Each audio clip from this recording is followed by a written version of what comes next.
The Naruto TCG may already be in a little bit of danger just weeks after its announcement. Naruto is not getting just one, but they're gonna have two active TCGs at the same time, and right now most fans don't even realize it yet. They know that the TCG's been announced and it's gonna be coming in 2027, but while all that is happening, in the background, we have Naruto Mythos, which is available today and building its own community, which makes this Naruto TCG situation very tricky, because can there actually be two live Naruto games that both survive at the same time? At the end of the day, the Naruto IP and audience isn't infinite.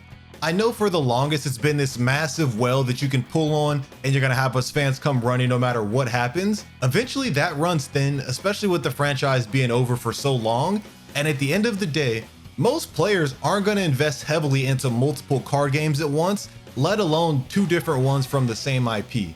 Because when you decide to pick up a TCG, not only is it going to require time, that's the biggest one, is time.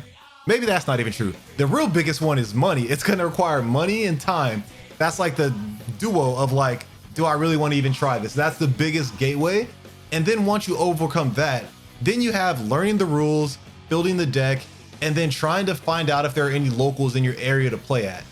And that's just very heavy to commit for two different games of the same IP. And then on top of that, I think that the Naruto Mythos is in a lot of danger, but it also puts pressure on the Naruto TCG to be good, because when you have these two games, you're really fragmenting the audience. If one player chooses to play Naruto Mythos online, that's one less player that's going to be playing Naruto TCG that could be available to go to locals and play, or could be participating in the community online. So I think that even though Bandai's Naruto TCG is probably going to be the clear winner with this, that fragmentation presents a massive issue for the game. Now, Naruto Mythos does have a head start with it launching before the Naruto TCG, so they've already had their online players situated for you to play the game online for free, with no money barrier being a cost for getting into like that barrier of entry. They've eliminated that. They've already began to establish a community and Discord to play the game. You have content creators that are making content. So like they do have the head start. So if a Naruto fan was looking for a TCG to play today, they probably could just get into Naruto Mythos. And this puts it in like a really interesting place, because it's not like the One Piece TCG where it was entering the market with no competition, or the Gundam, just no competition.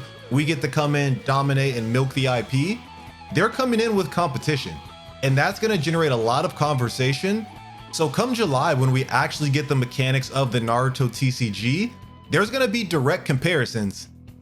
The Naruto Mythos and the Naruto TCG, how do they play? Which one is better?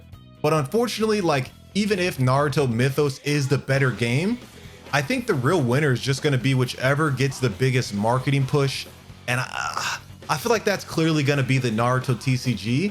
So if it's an objectively worse game, that's really going to suck, because I feel like the better game, and if that is Naruto Mythos objectively, the better game should be getting the attention and the large player base, not just the one with the biggest marketing. But I think like just not being able to come into an empty market is, I think, should be potentially good for the consumer. You would think, because that means they have to fight for our business, and whichever one is the better game is going to get our business. But I just feel like it's going to be one of those things where within like the next year or two, Naruto Mythos is going to get drowned out by Bandai, or Bandai might be taking a look at what Naruto Mythos has going on and yoinking some of the more popular concepts to put in their TCG that hasn't been announced yet. Now, from the research that I did do on the Naruto Mythos TCG, I haven't personally played it, but I did do some research. It does have some interesting concepts. My understanding is you're the Kage of a village, and you can assign different shinobi to go out on missions against the other player.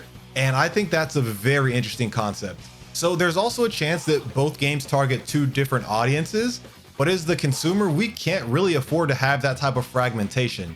They've already struggled several times in the past to build a Naruto TCG and get a community going behind it. And so you mean to tell me now, when they're making another big push, they have competition, they could potentially fragment things? It's not really good. Now, I alluded to it earlier, but let's go ahead and get into it. I think the clear advantage, and probably the like high percentage chance of the winner for this competition, is going to be the Naruto TCG. They just have too many crazy things going for it that they can put behind it. They can just throw money at it and make it overshadow Naruto Mythos, regardless if Naruto Mythos is objectively better. They have the official Bandai support, they have the distribution because they already have tons of TCGs, they have tournament support, they have the marketing budget, which I think is going to be the most important part, to just put this game in your face no matter where you go, all hours of the day. If you're looking for a Naruto TCG, Naruto Mythos is going to get drowned out by Bandai's marketing budget. Now, Bandai thinks that they can just put a TCG out and we're going to play it because it's Naruto. They have another thing coming. I'm not doing that. They better come correct. Like the things I think they absolutely need to be successful, especially with another game in the market, they got to have an online player day one. I think that's a non-negotiable because people aren't just going to go buy these cards to learn how to play that quickly.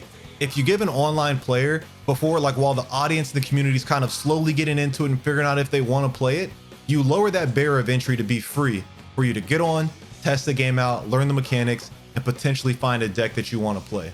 So then maybe after a month or two, the locals can actually get going. And that's when you send out the booster boxes, you send out the starter decks and the kits, and do these massive large scale events that we see with One Piece TCG, where you send this support to locals and you have a few trial sessions like we've seen them do it with Gundam.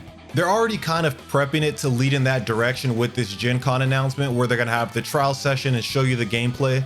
So I believe they're actually taking it serious, but you never know these days. Sometimes it's like, let's just throw out a mobile game. They're gonna buy it because it's Naruto. We can't have that. We gotta come correct. Now, another thing that Bandai has going for them is their distribution. Like, they have the ability to get these booster boxes and get these starter decks in card shops to get in your face and get you playing them today. They also have the ability to make really cool looking cards, but I think with there being two TCGs, they're gonna have to be unique enough to not be confused for Naruto Mythos, but still be cool enough and have their own distinct style to where players want to collect those cards as opposed to Naruto Mythos, because they have to be cool. Like, people are gonna collect based on the IP, but they have to be worth money. So you get the, unfortunately it's gonna come, you're gonna get the scalpers, it's gonna come try and take everything from us. But the cards have to look cool to drive up the demand, and the scalpers, it's just a part of being in a card game, unfortunately.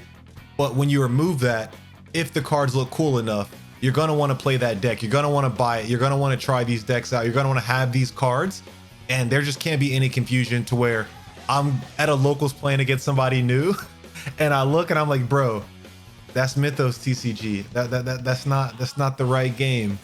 And there's so many iterations of different Naruto card games that could be a problem. But I guess we'll see just how unique those cards are come July. Now, I really hate to talk about it this way because at the end of the day, Naruto Mythos is someone's business, and they were trying this and they started this, came up with the idea. And I really think it's on the IP owners. Like, I feel like that's really kind of grimy to send the IP to two different TCGs and let them duke it out, especially if Naruto Mythos didn't know about the Naruto TCG from Bandai. I think it's a little grimy and it sucks. I'm going to be at whatever events they have day one as soon as they announce it, and I'm going to be trying to get in there, get my starter deck, find out what's the best, because I just love Naruto that much. And I've been looking for a TCG. I've made this channel, so we're going to be covering all the news with the Naruto Bandai TCG. So if you want to stay up to date, be sure to subscribe. But thank you for watching until the end, and I'll catch you in the next one.